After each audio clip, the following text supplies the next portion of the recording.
participación de Ernesto Selman, que es vicepresidente ejecutivo del CREES, que es el Centro Regional de Estrategias Económicas Sostenibles. Con él vamos a hablar un poco de la situación económica y vamos a solicitarle que nos aclare un poco. Yo lanzo lo primero. El gobierno decidió no hacer una reforma fiscal ni ajuste tributario, sí, para aumentar los ingresos. Y por tanto pospone el pacto. Exacto, pero hay una dificultad de ajustar los ingresos estimados con los gastos. Hay un déficit que ya se estableció que es de tanto y hay que buscar endeudamiento. Pero el gobierno, al no recurrir a un pacto fiscal, está tomando decisiones de incrementar los ingresos.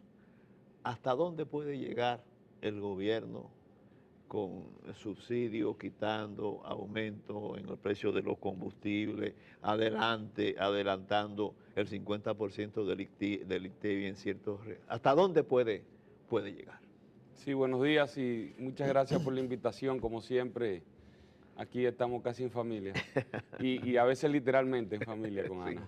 Pero bien, bueno, lo primero es que ciertamente el gobierno, y yo digo los gobiernos, porque del año 2000 para acá ha sido una práctica común ya de que el gasto público esté por encima de los ingresos y en distintas ocasiones lo que se ha buscado es ver cómo se corrige este desbalance, pero a partir del lado de los ingresos principalmente, porque el gasto público se va incrementando y eso tiene un incremento permanente, digamos, y lo que se ha tratado es de buscar la solución a través de los ingresos y por eso se han aprobado unas 10, 11 legislaciones mal llamadas reformas tributarias o fiscales, que lo que han buscado es incrementar los ingresos a través de nuevas figuras impositivas, aumento de las tasas, pero como hemos visto esto no ha sido exitoso en el sentido de cerrar la brecha entre el gasto y los ingresos,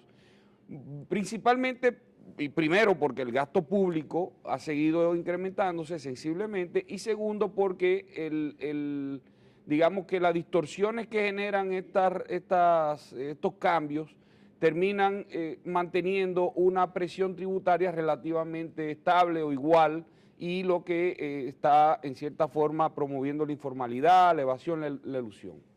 Eso lo hemos dicho.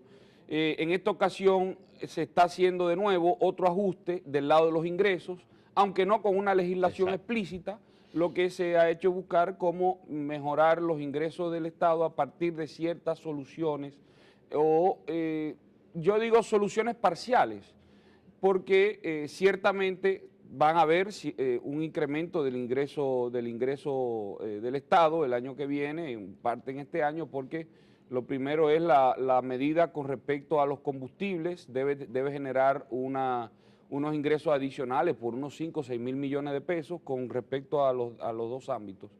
Yo quiero aclarar aquí con ustedes porque he visto que los ministros, la prensa, toda la prensa escrita, televisiva, han estado hablando de eliminación de los subsidios y no son subsidios que se le están otorgando, son exoneraciones de impuestos a los combustibles, tanto a los transportistas como a la generación de electricidad.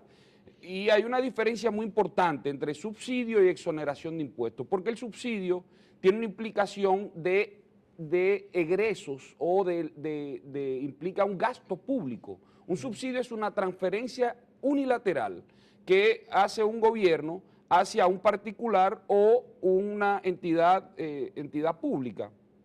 En este caso, lo que tenemos o lo que teníamos era exoneración, era para el efecto no es lo mismo. Es un privilegio en favor de un determinado sector. Es un privilegio a unos determinados sectores, estoy 100% de acuerdo, pero no es el mismo efecto ni siquiera en términos de las finanzas públicas, pero tampoco en términos de la actividad económica y las distorsiones que genera. Porque lo que está sucediendo con el subsidio es que estoy recibiendo ingresos por un lado para destinarlo directamente la plata a otro sector o a otras entidades. En el caso de la exoneración no hay unos recursos que está utilizando el Estado para destinarlo a otros sectores, sino que está dejando de percibir recursos. ¿Y cómo valora, por no cobrar cómo valora impuestos. esta política que se está implementando ahora de incrementar los ingresos a través de medidas como esta de eliminar estas exoneraciones, para usar el término suyo? Yo creo que es una medida necesaria, importante y valiente por parte del gobierno dominicano. Yo creo que era una Algunos medida se quejan de que lo hacen esto que hacía mucho que se debió haber tomado. con De hecho, sectores, y debería ser extensiva también al sector industrial, minero, que también recibe exoneraciones, para usar el término suyo. Bueno, en este caso, con lo que usted plantea, yo diría, en ese caso deberíamos plantear una reforma tributaria integral, ver el código tributario, incluso con la medida, con la exoneración. Pero para esto no necesitaríamos una reforma, porque el gobierno lo ha hecho por decreto. Yo no estoy diciendo que esto se requería hacerlo. Me refiero para hacerla extensiva a otros sectores. Yo me refería en el sentido de que era necesario que se hiciera, y desde hacía mucho que era necesario que se hiciera, porque en adición a estos privilegios que usted mismo menciona, esta política pública estaba distorsionando todo el mercado de los combustibles, porque esas exoneraciones a ese combustible eran unos 4 millones de galones al mes. Esto implicaba que los combustibles no se utilizaban todo para transporte, y eso otro salía al mercado distorsionando todo el sistema económico, porque los combustibles son parte de los procesos productivos de todos los sectores, es transversal en toda la economía de los combustibles, y en la medida que usted distorsiona ese mercado, está distorsionando las otras actividades económicas. Entonces, eso era importante, creo que es valiente, y creo que es una medida que debió haberse tomado. Yo creo que el gobierno, hay que decir que el gobierno ha tomado la medida correcta. Yo diría que esto debió haberse hecho con una otra reforma estructural. Nosotros hemos estado abogando, como ustedes saben. Mi pregunta es, existe una política del gobierno de exonerar del pago de los impuestos correspondientes a quienes consumen combustible para sectores estratégicos, le llamaban así. En el caso del transporte, en el caso también privilegiados. Sectores privilegiados. Pero ahora se ha eliminado el transporte, esta medida, solo para los más pequeños. No, es que yo quiero terminar de responderle, porque usted no me ha permitido terminar de responderle. Yo le decía en este caso, y que esto debió haberse hecho con otras reformas, como ustedes saben, que hemos estado abogando por reformas fiscales integrales, no solamente medidas de parche como esta, por ejemplo, sino que en el caso de la generación de electricidad se ha hecho básicamente lo mismo. Con el decreto que emitió el presidente se elimina, no se elimina, pero las exoneraciones, lo que va a suceder es que se pagan los impuestos para la generación de electricidad en este caso, y luego se le devolvería a los generadores. Ahora, aquí hay un problema, porque si esto se hace sin una reforma fiscal, lo que va a suceder es que va a pasar lo mismo que sucede con los generadores, que se le va a retrasar los pagos, que va a haber un problema de financiamiento para el gobierno, y por eso había que ajustar todo el esquema fiscal para que estas cosas no sucedieran. Van a volverlos atrás, van a seguir los atrasos a las generadoras, los normales, pero a partir de este mecanismo de drawback, se llama, de devolución de impuestos, como el gobierno todavía no ha podido cerrar la brecha en las finanzas públicas, va a haber un retraso adicional. Es decir, si hemos estado buscando mecanismos alternativos para financiar los subsidios a los generadores, vamos a tener que buscar otros mecanismos para este pago a los combustibles. Por esta razón, y aquí esto debió, de nuevo, yo creo que son medidas importantes, valientes del gobierno, yo creo que no hay nada más que decir, que hay que apoyarlas, pero esto habría que hacerlo con unas políticas complementarias, porque ciertamente habría que revisar todo el esquema de las exoneraciones y exenciones en el sistema tributario. Pero eso hay que hacerlo junto y de la mano con una revisión del código porque tenemos de las tasas más altas de la región, el presidente mismo lo ha dicho, y tenemos un sistema muy complejo que está penalizando todas las actividades económicas. Y además, no solamente en el sentido de poder complementar estas medidas que se debieron haber hecho, otras reformas. Por ejemplo, este tema de las exoneraciones a la generación de electricidad es una medida, digamos, dentro de un marco que debería asumirse unas reformas importantes en el sector eléctrico, porque esto no va a solucionar los problemas. Esto puede, de hecho, si no se hace con otras reformas en el sector eléctrico, esto puede, de hecho, empeorarlo, porque si realmente se traducen en mayores atrasos para la devolución de esos impuestos, esto puede crear un problema mayor en el sector eléctrico si no se hacen otras reformas. Entonces, yo creo que en una cápsula, yo creo que son medidas importantes, medidas que habían que tomarse, pero falta de otras medidas puede traer consecuencias. La exoneración de los combustibles a los transportistas creo que es la más importante en el sentido de las distorsiones que traía en todo el mercado de El gobierno parece que ha decidido no priorizar lo que antes parecía una prioridad, que era la de hacer pactos con otros sectores de la sociedad. El caso del pacto eléctrico, el caso del pacto fiscal, por el que tanto se había abogado, ¿verdad? ¿Qué piensa de esto? ¿El pacto fiscal es una prioridad ahora o tal como lo ve el gobierno no lo es en este momento? Perdón, te reformulo la pregunta. ¿Por qué el gobierno decidió no optar ahora por un pacto fiscal? Mire, nosotros siempre hemos sostenido de que el pacto eléctrico y el pacto fiscal debían ir casi de la mano, porque el problema en el sector eléctrico, el problema de las pérdidas de energía que tienen las distribuidoras, es el problema que implica que el gobierno tenga que hacer unos subsidios, y aquí son subsidios directamente, plata sobre la mesa que está pasando a las distribuidoras. Entonces, ese ha sido uno de los principales problemas en términos fiscales durante los últimos años, digamos 10, 12, 15 años. Y eso ha representado, esos subsidios a las distribuidoras, a la distribuidora de energía, han representado casi la mitad del problema de los déficits fiscales que hemos asumido durante los últimos años. Entonces, estos son temas que van de la mano. El tema eléctrico no solamente tiene un impacto fiscal con esos subsidios, sino que tiene un impacto también en la competitividad de las empresas radicadas en República Dominicana y en los bolsillos de los dominicanos, ¿verdad? Entonces, el tema de ese impacto que tiene fiscal de los subsidios del sector eléctrico era un tema que había que abordarlo junto con el esquema fiscal completo, y por eso nosotros decíamos desde inicio de que el pacto eléctrico y el pacto fiscal debieran hacerse juntos. El gobierno decidió iniciar las conversaciones y las discusiones sobre el pacto eléctrico.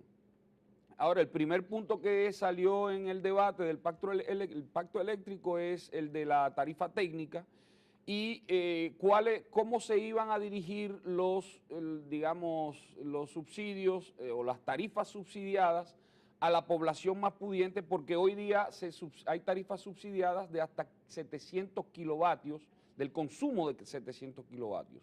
En este momento habría que decirse, bueno, tal vez se justificaría hasta 300 kilovatios, digamos, pero aplicando una tarifa técnica, y lo que quiere decir la tarifa técnica es que refleje en cierta forma los costos que asumen las distribuidoras para poder proveer el servicio. Cuando se presenta esta discusión, es un tema de sensibilidad política, porque en ese caso había que revisar las tarifas de un segmento de la población, digamos, entre 300, el consumo entre 300 y 700 kilos debió revisarse. En ese momento, aparentemente, el presidente de la República, con la sensibilidad política que implicaba un aumento de tarifa en unos segmentos, digamos que se estancó la discusión del pacto eléctrico. De antemano se había dicho de que el pacto fiscal venía luego del pacto eléctrico, y bueno, si se estanca el pacto eléctrico, aparentemente el pacto fiscal se estanca. Nosotros hubiésemos recomendado en este caso de que se abordaran ambos pactos justo luego de la elección, de la reelección, luego del 20 de mayo, de que se abordaran ambos juntos y tomando medidas realmente importantes. Porque Y lo que planteó el CONE, de que se hiciera primero un pacto político para resolver asuntos urgentes de institucionalidad y que también hubiese un compromiso de la fuerza política partidaria del país. Sí, yo creo que todo esto. es sensible y es importante de que se aborde. Nosotros hemos abogado, de nuevo, por reformas importantes a nivel político, institucional y económico.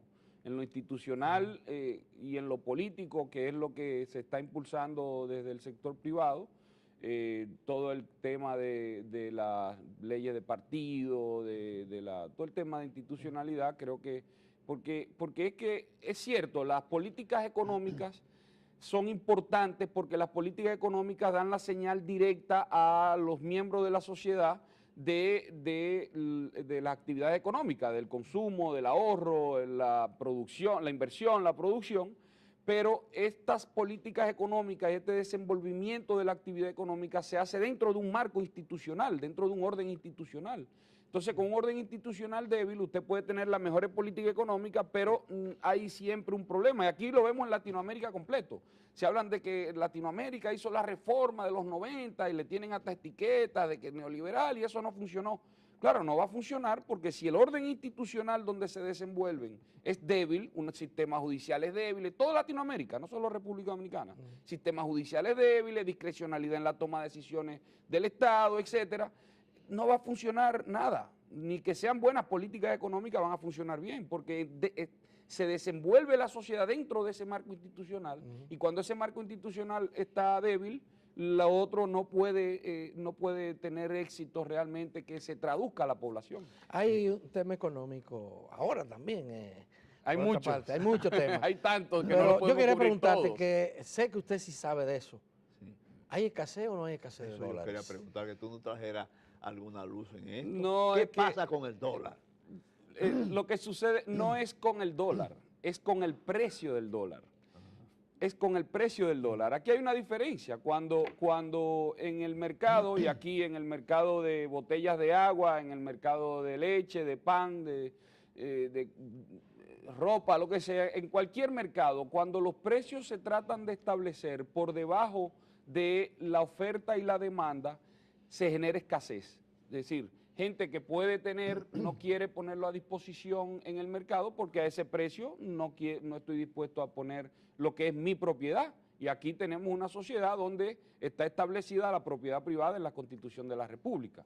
Entonces, lo primero es que no es un problema hay un tema del precio, se quiere mantener unos precios relativamente por debajo de lo que el mercado está dictando y a esos precios entonces no se satisface una Y demanda. quienes tienen dólares no están vendiéndolo porque quieren que suba un poquito.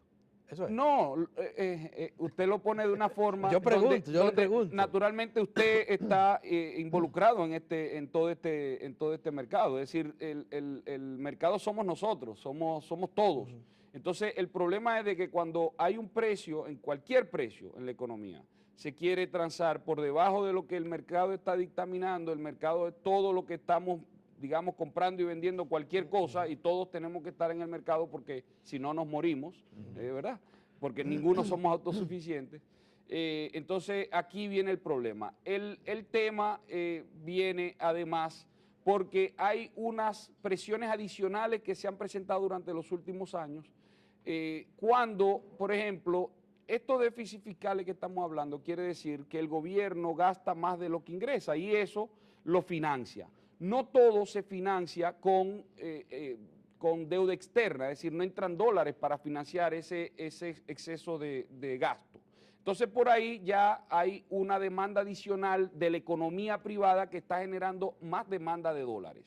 Por otro lado, y esto se suma a lo que he estado diciendo, por otro lado hay unas inversiones importantes en las plantas de carbón durante los últimos años de $1.000 millones durante los últimos 18 meses, $1.000 millones durante los últimos 18 meses, que no ha encontrado contrapartida de financiamiento externo.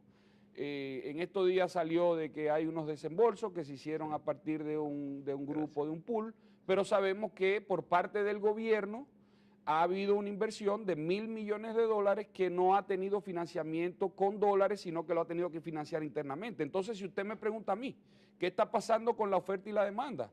Bueno, hay una demanda adicional que no se preveía, que viene por parte de la inversión a estas palancas a Punta Catalina, que está presionando el mercado cambiario. Entonces, es un tema de que hay que ver todos los factores en el mercado. El gobierno, el gobierno en este caso, si me permite terminar, el gobierno en este caso está adicionando, tiene una demanda adicional en la economía, fuera de lo que todos estamos haciendo en la sociedad civil o como privados, que está presionando aún más el mercado cambiario. Creo que este es el factor principal. Es decir, que la cuestión no es que haya poco o muchos dólares, sino que el precio del dólar hace de que la oferta... Hay una demanda adicional y para que hayan dólares adicionales, ese precio se ajusta. Eso es un proceso natural en el desenvolvimiento económico. Hay que esperar. Hay que prepararse. Con esa demanda adicional, si no hay un ajuste de precio, porque hay una demanda que no ha venido acompañado de más dólares a la economía, porque si se hubiese financiado con financiamiento externo esos 1.000 millones de dólares, tal vez no hubiese tenido la presión. Ahora, eso hubiese tenido otras implicaciones de deuda pública, que también es un tema de fundamento que podemos decir que el mercado y los agentes económicos no tienen clara la película de cómo es que va a terminar el tema fiscal, porque ciertamente hay unos endeudamientos que se siguen tomando y ya el año que viene, como porcentaje de los ingresos, el pago de intereses va a ser 25% de los ingresos del gobierno, y esos son niveles importantes. Y fíjense que lo mismo, aquí debemos ver el caso de Brasil. Brasil hoy día está presentando una reforma constitucional para que el gasto público se permanezca fijo durante 20 años, que solamente el gasto público real, que solamente se incremente por la inflación, porque se hicieron lo mismo que nosotros, que estamos haciendo ahora, no tomaron las medidas correctivas a tiempo, y cuando vinieron a tomar la medida era muy tarde, y ahora están hablando de una reforma constitucional para que el gasto público se mantenga en términos reales fijo durante 20 años. Yo creo que es mejor tomar las medidas antes de llegar a ese punto. Bueno, se nos ha terminado el tiempo, Ernesto. Muchas gracias Selman, por el café, pero Santo muchísimas Domingo, gracias bueno, por venir. Y siempre. esto va a reactivar la economía. Mientras esperamos el alza del dólar, porque eso es lo que usted me ha dicho. Es un proceso natural y hay unas presiones que se están presentando, y cuando se quieren mantener los precios a unos niveles, eso presiona la disponibilidad en el mercado. Muchísimas gracias.